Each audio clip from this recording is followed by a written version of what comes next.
CPM-ന്റെ മുൻ MLA അദ്ദേഹം BJP-യിൽ ചേരുകയാണ്. തൊഴിലാളി മേഖലയിൽ പ്രവർത്തിച്ച പരിചയസമ്പന്നനായിട്ടുള്ള ഒരു സീനിയർ ലീഡറാണ്. ശ്രീ ഗുരുനാഥൻ അവർകളെയും ഭാരതീയ ജനതാ പാർട്ടിയിലേക്ക് സ്വീകരിക്കുന്നു.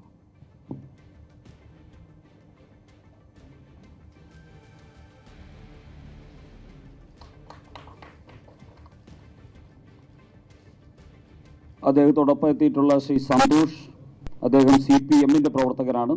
കുട്ടനാട് നീലംപേരൂർ ഭാഗത്തുള്ള CPM-ന്റെ ലോക്കൽ കമ്മിറ്റി മെമ്പറായിരുന്നു.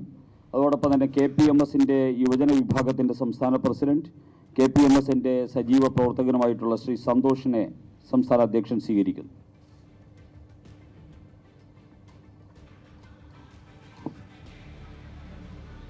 ആയിരുന്ന S. രാജേന്ദ്രൻ, ദേവകുളത്തു നിന്നുള്ള MLA ആയിരുന്ന രാജേന്ദ്രൻ BJP-യിൽ ചേരുകയാണ്. നേരത്തെ തന്നെ അദ്ദേഹത്തിന്റെ BJP ആഭിമുഖ്യം അദ്ദേഹം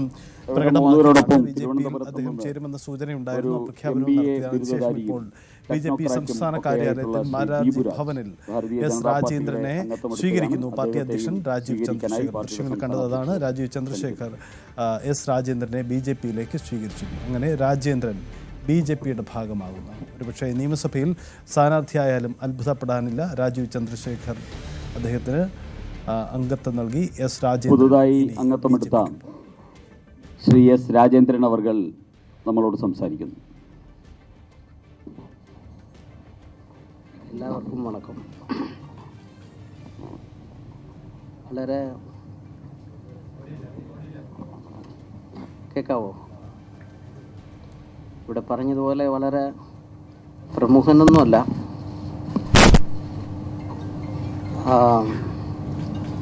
ദീർഘകാലമായി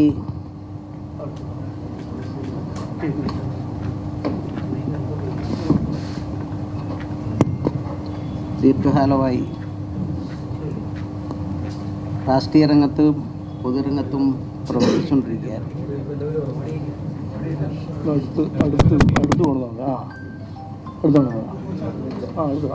കേൾക്കാവോ? ഇപ്പൊ കേൾക്കണ്ടോ? ദീർഘകാലമായ രാഷ്ട്രീയ പ്രവർത്തനത്തിലായിരുന്നു. കഴിഞ്ഞ 4-5 വർഷക്കാലം പൊതുരംഗത്ത്, രാഷ്ട്രീയ രംഗത്ത് ഇല്ലായിരുന്നു, പൊതുരംഗത്തുണ്ടായിരുന്നു. ഒരു കുറ്റബോധത്തോടുകൂടി ഒരു വിശ്വാസം നഷ്ടപ്പെട്ട സാഹചര്യം, ദീർഘകാലമായി തുടർന്ന് ചെല്ലാൻ കഴിയാത്ത മനോഭാവം, മാനസികമായ പ്രയാസങ്ങൾ അതിലുണ്ട്. കാര്യത്തിലേക്ക് വിവരിക്കുവാൻ ആഗ്രഹിക്കുന്നില്ല. ഒരു കാലത്തും സ്വീകരിച്ചിട്ടുള്ള രാഷ്ട്രീയത്തിനെ അദ്ദേഹത്തിന്റെ വാക്കുകളാണ്. എന്തായാലും താൻ ഒരു കുറ്റബോധത്തോടു കൂടി BJP-യിലേക്ക് വരുന്നു. തൻ്റെ കഴിഞ്ഞകാല രാഷ്ട്രീയമൊക്കെയാണ് അദ്ദേഹം പറയാൻ ശ്രമിക്കുന്നത്. നമുക്ക് എന്തായാലും രാജേന്ദ്രന്റെ BJP യാത്ര, അതിന്റെ വിശദാംശങ്ങളിലേക്ക് പിന്നീട് മടങ്ങി വരാം. കൂടുതൽ വാർത്തകൾക്ക് News 18 Keralam YouTube channel subscribe ചെയ്യുക.